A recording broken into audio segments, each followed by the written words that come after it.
Bueno chicos, buenos días todavía. Y el día de hoy, como habíamos dicho en la clase anterior, vamos a trabajar sobre el continente asiático. Eh, en algún momento pues justo le dio por trabarse. Ya, ya se acomodó. Entonces, vamos a trabajar sobre el continente asiático. Como hemos dicho, como había dicho yo en sesiones anteriores, eh, la idea de trabajar de esta manera eh, cada uno de los continentes es, yo sé que ustedes conocen muy, bueno, no voy a decir muy bien, así super wow, pero sí conocen bien cada uno de los elementos geográficos de cada uno de los continentes, incluso algunos de los países, por si no los conocían, aquí están los países que actualmente conforman eh, Asia. Sin embargo, pues para estas clases la idea es mirar un poco de la influencia cultural que tenemos nosotros sobre, bueno, de parte de cada una de estas culturas, ¿sí? Entonces, siendo es así, para esta clase en particular, quiero que nos centremos en dos partes que son una de las zonas que más influencia han tenido en la cultura occidental, no digamos en los últimos años, sino a lo largo de la historia. ¿Cuáles son? Hoy, esta zona de acá, que es lo que actualmente se conoce, bueno, lo que actualmente como se conoce como Arabia Saudita, también está Yemen, Irak, Siria, un poco de Turquía, bueno, este pedacito de Irán no debería ir ahí, pero esta zona de acá, ¿sí? Esta zona se le conoce como Arabia, ¿sí? Entonces, quiero que nos centremos en Arabia, los pueblos arábicos y en uno de los países más grandes de esta zona, de este continente, que es China, ¿sí? China al cual hoy en día le debemos un bonito virus. Pero China, ¿sí?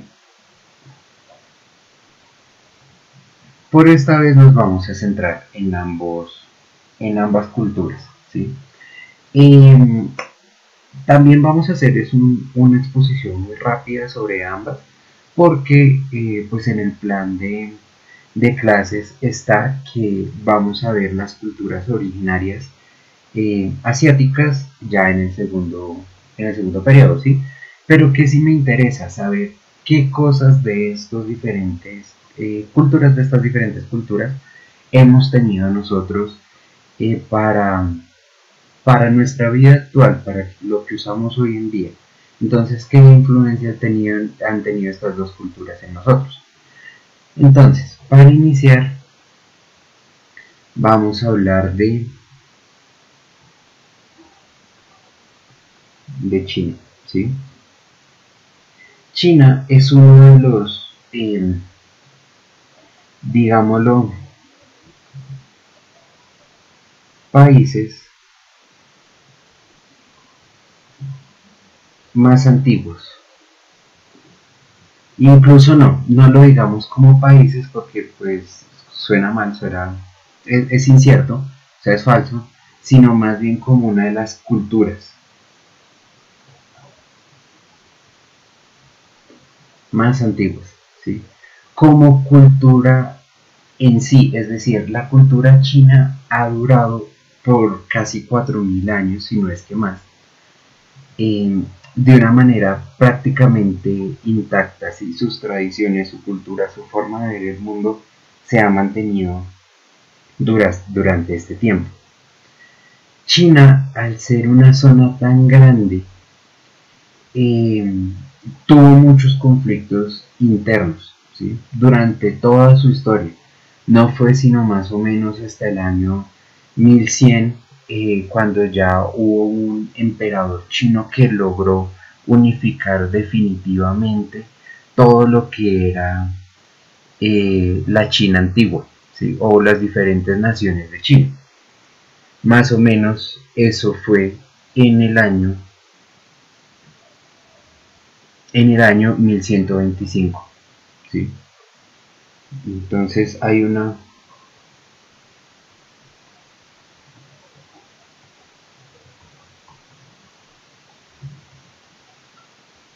gran unificación, no en China, sino de China,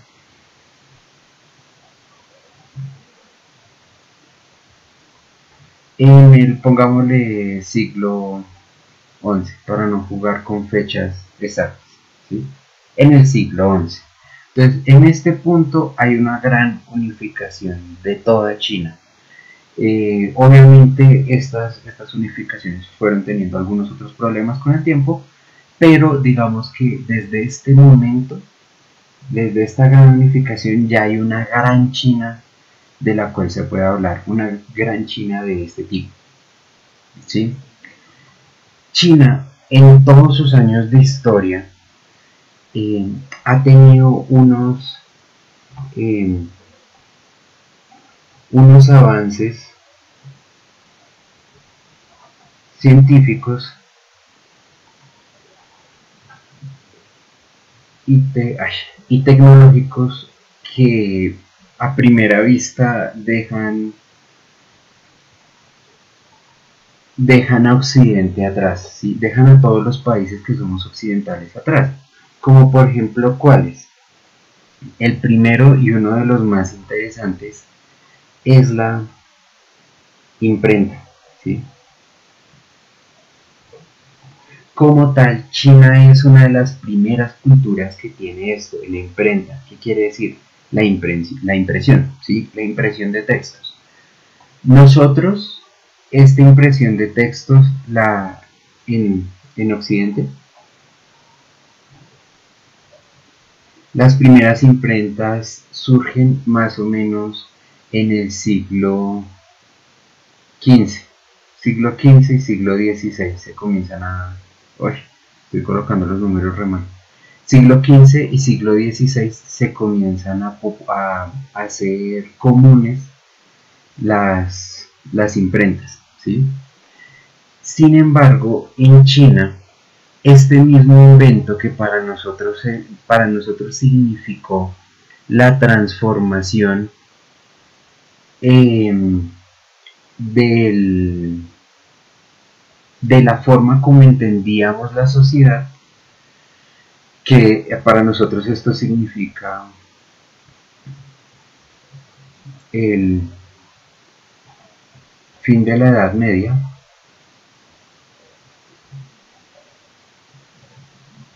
¿sí? Para nosotros esto es el fin de la Edad Media. En China, este mismo invento se dio en... Ay,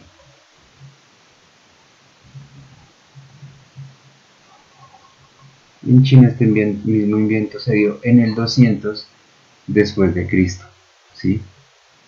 Es decir, se dio en un momento histórico en el cual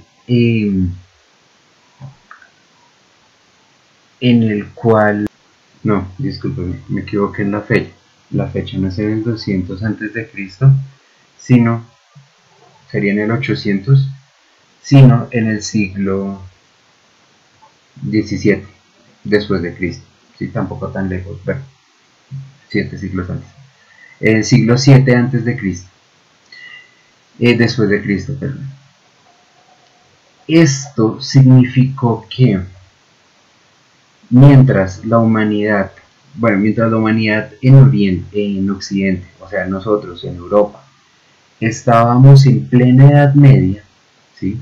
Estábamos iniciando la etapa que se conoce como la Alta Edad Media. En China ya estaban construyendo la imprenta, ¿sí? ¿Por qué tienen esta posibilidad de construir la imprenta en este momento histórico? Porque ahora sí, más o menos en el 200 después de Cristo, ¿sí? China perfeccionó perfecciono el papel. Esta herramienta, que es algo que pues para nosotros es tan común y tan sencillo como el papel, le significó a la humanidad un paso enorme en su transformación cultural. ¿Por qué? Porque la creación de un papel de fácil manejo, de poco costo y ligero, significaba una mejora en la comunicación. Es decir, en este punto nosotros podíamos enviar cartas, bueno, nosotros no, ellos los chinos, cartas a una velocidad increíble, ¿sí? Antes de esto, de la invención del papel en China, se escribía sobre hueso o caparazón, ¿sí? Caparazón de tortuga. Es decir, se usaban las caparazones de tortuga para enviar los mensajes. Obviamente, a la hora de tener la capacidad de usar mejor cartas, nos permitía comunicarnos más rápido, comunicarnos de manera más económica, hablando monetariamente, y de una manera más efectiva, ¿sí? La mejora en la comunicación también significó una mejora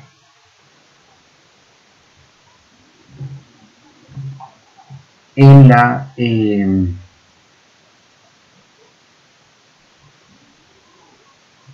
o bueno, sí, o una mejora en la preservación de los documentos, ¿sí? Lo cual también significaba una mejora en el aprendizaje. En este punto, teniendo libros, teniendo papel que pudiéramos usar rápidamente, la gente podría aprender de una manera muchísimo más rápida. Entonces, este elemento de la escritura, del papel y de la imprenta significó la posibilidad de comunicarnos de manera muchísimo más rápida y de preservar el conocimiento. ¿Qué quiere decir preservar el conocimiento? Quiere decir aumento de las bibliotecas, ¿sí? Este aumento de las bibliotecas es sumamente importante para este ejercicio de mejora del conocimiento. Ahora, aparte de esto, se crea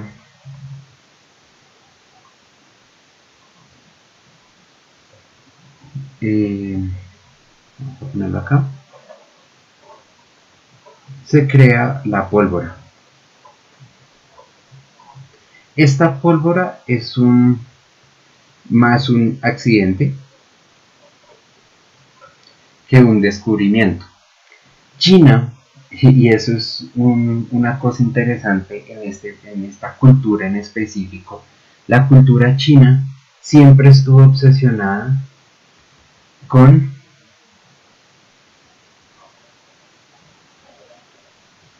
la inmortalidad.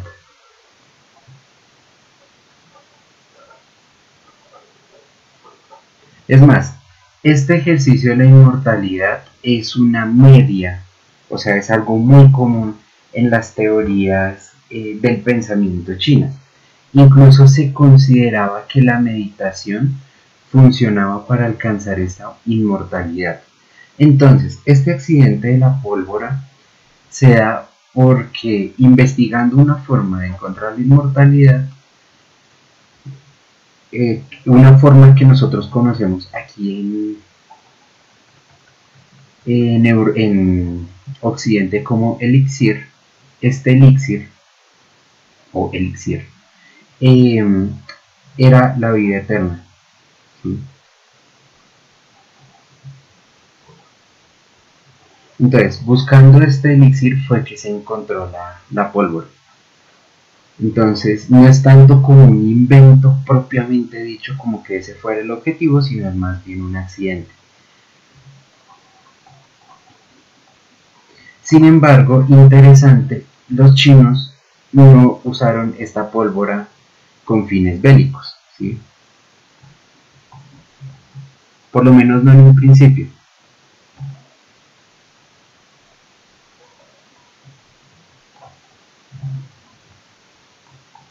¿Por qué? Porque ellos eran conscientes de que esta pólvora generaba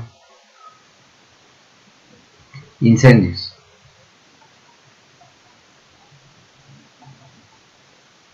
Incendios. Las primeras fórmulas de la pólvora, más que explotar como tal, creaban era chispa y fuego. Entonces por eso era que estaba directamente relacionada con los incendios. El explotar fue algo que se dio pues con más investigación y con mucho más tiempo. Entonces por eso para evitar esto no se usaba en la guerra, sino se crearon los fuegos artificiales, ¿sí? Cosa que no fuera tan grande su poder explosivo, sino más la cantidad de destello que podía producir. Entonces la pólvora es otro elemento que tenemos de la cultura china. Y un tercer elemento que va a ser importante eh, más que todo cuando se comienzan a hacer las primeras relaciones comerciales con China es la cerámica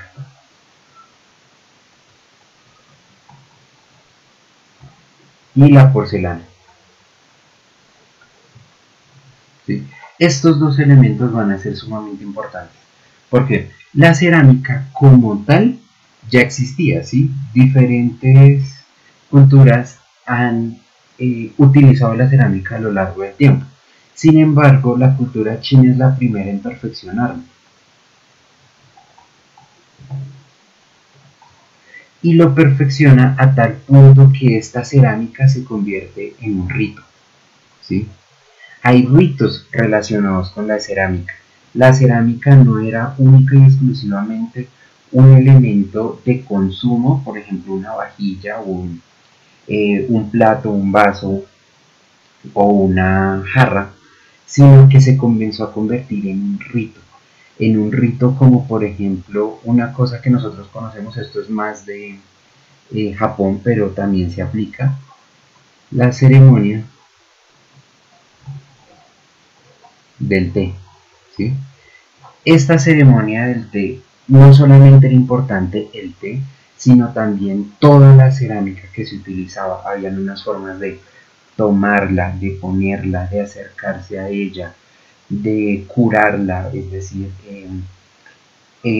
sellar todos los poros para que no se quedaran rastros de este té ahí adentro, de mantenerla de una manera para que el calor no la cuarteara, no la rompiera, ¿sí? Todo esto se convierte en un rito, en una forma de acercarse a. Y esta porcelana, al ser una cerámica de un tipo muchísimo más, eh, se me olvida la palabra ahorita, no costosa, sino eh, de un tipo más, ya, había olvidado la palabra. Al ser la porcelana un elemento mucho más lujoso, ¿sí? De lujo, se convierte en un elemento increíblemente útil para lo que es la economía, ¿sí? Entonces, entonces, esta porcelana se convierte en un elemento de cambio intercultural. Más, esto sí es muchísimo más cercano a nosotros en el siglo XIX, en 1800, estas compras de las porcelanas chinas y no solamente la compra, sino el comercio del mercado negro, o sea, la venta ilegal de esta porcelana se volvió una cosa súper rentable por la misma belleza y el mismo trabajo que tenía esta cerámica, esta porcelana. Por último, pero no menos importante, está la invención de la brújula.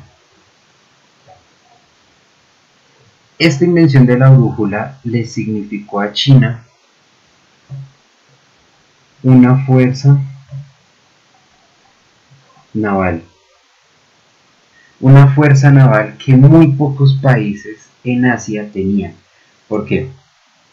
Porque si ustedes se dan cuenta, la disposición de China, China tiene salida al mar bastante grande, que es toda esta parte de acá, ¿sí? Toda esta parte de acá es una zona costera de China. Toda esta parte. Sí, China comenzó a controlar toda esta parte del océano, ¿sí? Incluso las primeras personas que llegaron a Japón venían de China, ¿sí? Hay una gran incógnita en los historiadores y antropólogos principalmente, y es saber si esta fuerza naval no le permitió a China descubrir América, descubrir América con anterioridad, ¿sí? Si estos procesos de fuerza naval que tuvieron gracias a esta brújula no le permitió llegar antes a América sin la necesidad de haber colonizado América. Hay algunos historiadores que dicen que sí, que se han encontrado muestras o restos, ¿sí? Restos de barcos en aguas americanas, ¿sí?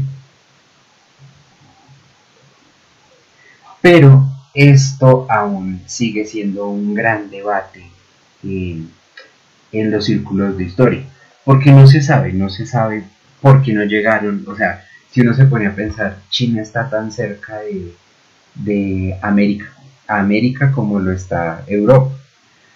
Entonces, ¿por qué no investigaron esta zona con muchísima anterioridad? Entonces, esa es una de las cosas que aún se está indagando. Lo que sí sabemos es que no tenemos todavía datos precisos para hablar. Tenemos algunos mitos, tenemos algunas leyendas de viajes que se hicieron, de ciudades, de civilizaciones perdidas que fueron encontrados, pero a ciencia cierta no se sabe nada. Entonces, digamos que esos son algunos de los cuatro de los grandes inventos y pues elementos que tenemos de China hoy en día. Por otro lado, y pasamos a la siguiente cultura, los pueblos arábicos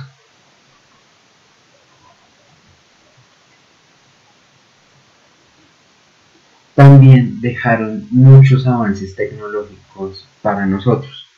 Uno de los principales avances tecnológicos son los números.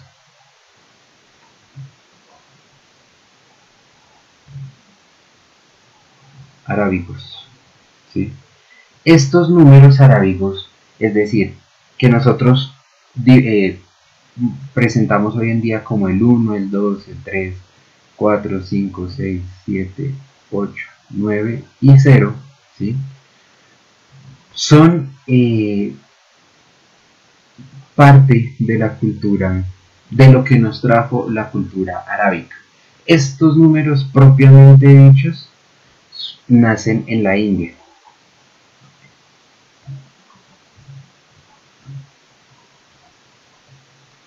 Y precisamente esta escritura de este tipo es algo que se ha venido transformando con el paso de la historia, ¿sí? Con el paso de los tiempos. No quiere decir que los números que ellos nos entregaron sean de esta manera. realmente los números que ellos nos entregaron son un poco más extraños. Solamente para poner algunos, el 0 era un puntico, el 1 una cosita más o menos así, el 2 hagan de cuenta que era una R pequeña, el 3 era una R pero con la cosita más larga, y de la misma manera diferentes. Este sí es un poco más difícil de dibujar, una cosa así, bueno, más o menos. No soy bueno dibujando números arábicos, no miento, no es así, es un poquito más como así, ¿sí? Este tipo de trazos fueron los que nos dejaron a ellos. Entonces, ¿por qué decimos que les debemos los números arábicos? Porque, bueno, estos fueron los que nos dejaron ellos. Porque estos números funcionan en un sistema numérico,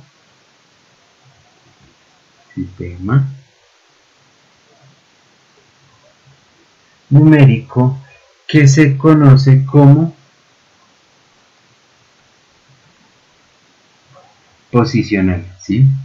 Este es el sistema numérico que usamos hoy en día, el sistema numérico de posiciones.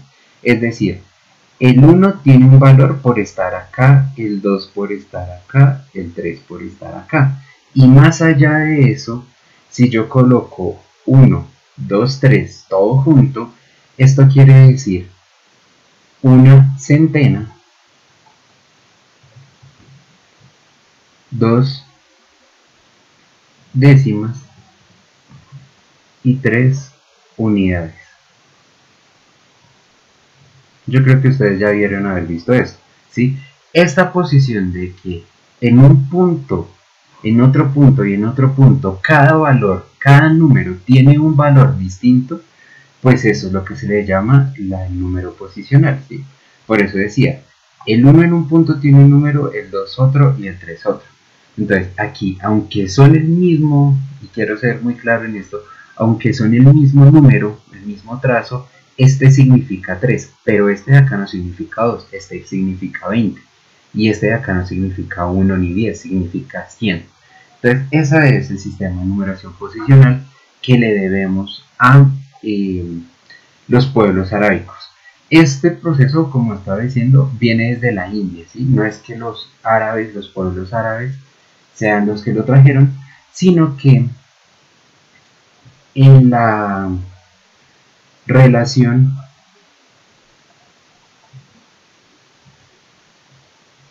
entre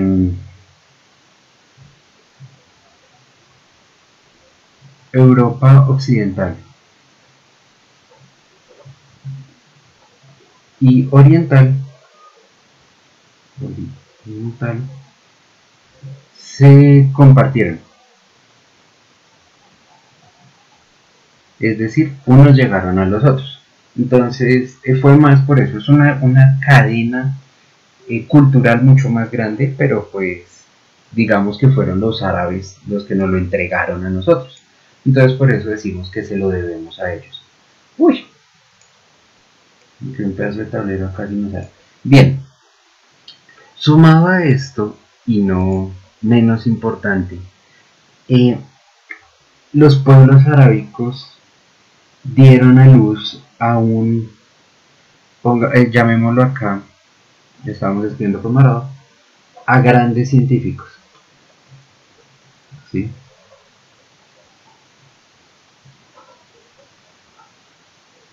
A grandes científicos. En este caso quiero hacer llamar a uno en específico que se llamó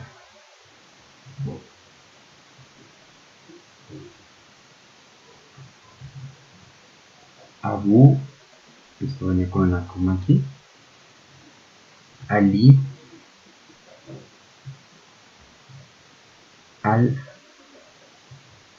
al-Hasan. Estos nombres son muy largos. Dejémoslo así, porque le faltan como 7 palabras todavía para completar el nombre. Abu Ali al-Hasan, o nosotros en Occidente simplemente lo llamamos como Al-Hazen, ¿sí? Esto es un año. Al-Hazen. Al-Hazen fue filósofo no, un investigador científico, matemático y astrónomo que se centró en los fenómenos de la óptica, ¿sí?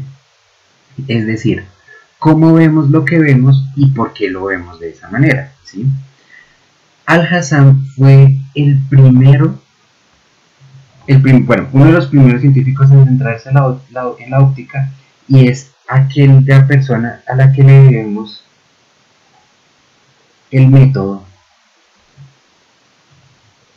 científico. Y esto es una cosa sumamente importante, ¿sí? Este método científico es el método que usamos hoy en día. ¿Cuál es el método científico o este primer método científico?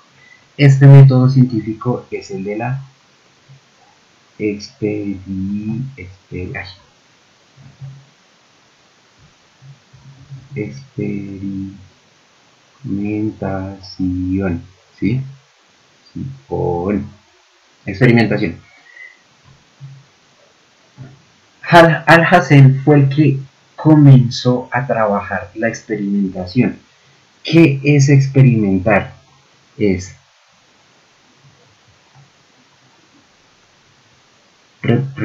reproducir variables para obtener resultados. Antes de este método científico, en Europa se manejaba un tipo de ciencia que era la ciencia de la... Bueno, habían dos elementos. La especulación como primero y el segundo, la observación, ¿sí? Entonces, ¿qué era la especulación? Era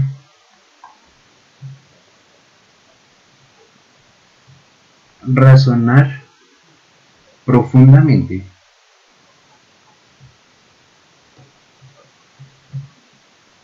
sobre un hecho, ¿sí? Entonces, las personas esto es generalmente relacionado a la filosofía, las personas que hacían especulación, ¿qué hacían? Se sentaban y pensaban algo que había pasado y lo pensaban de una manera, de otra manera, lo reconstruían, lo transformaban y de eso tenían un resultado. Por otro lado, el proceso de la observación era, digamos que, razonar, porque iba a decir especular, pero no, razonar profundamente sobre lo visto. ¿Cuál es la diferencia entonces entre un hecho y lo visto? En principio ninguna, obviamente yo necesito ver un hecho para saber qué es un hecho, pero cuando me refiero a hecho es, por ejemplo, una situación política, una situación familiar, una situación legal, cosas por el estilo. Pero lo visto, esto hace referencia a la naturaleza. Entonces esto hace referencia al hombre, ¿sí? Hombre. Entonces, estas eran las formas que se tenían de hacer ciencia, o bueno, filosofía y ciencia. Esta era la ciencia. Entonces, con este nacimiento de la experimentación o fortaleza de la experimentación, es que se comienza a trabajar de manera científica el mundo. Entonces es una persona de los pueblos árabes el cual nos trae a nosotros este elemento del método científico, que es lo que rige hoy en día la forma como entendemos el mundo, ¿sí? Y finalmente, no me quiero extender mucho porque pues este video ya comienza a ser un poco largo y cuando los videos se ponen largos uno deja de prestarles atención. Finalmente, uno de los elementos que le debemos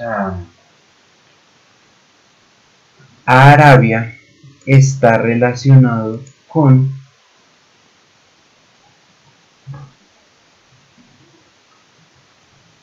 bueno, también relacionado con la matemática, pero es el concepto del cero, ¿sí? Este concepto del cero que ya habíamos hablado, por eso no voy a ahondar mucho en él, ya habíamos hablado antes cuando hablamos de América que dijimos que los mayas tenían este concepto del cero, pues ya sabemos cuál es su importancia. Fueron los árabes los que propiamente dicho nos entregaron este concepto a nosotros en Europa, ¿sí? Recuerden, cuando hablo de nosotros me refiero a la cultura occidental y cuando hablo de ellos me refiero a la cultura oriental. No nosotros aquí, Colombia, Liceo Español, Pergalos, no. Nosotros, la parte occidental. Bien chicos, creo que eso sería lo último. Espero que hayan entendido. Salió harto el tablero. Eh, Como pueden ver, estas dos naciones o en estas dos culturas le significaron a Europa un auge en muchas cosas, le significaron muchos avances tecnológicos, muchas tecnologías nuevas y pues eso configurará una serie de relaciones que permiten el avance del mundo en general, o sea, del mundo global, de todo lo que nosotros conocemos como mundo. Bueno chicos, no siendo más por hoy, me despido cordialmente. Espero que estén todos bien, estén todos juiciositos en sus casas, que se estén lavando las manos y tendiendo la cama. Y nada chicos, nos hablamos la próxima vez.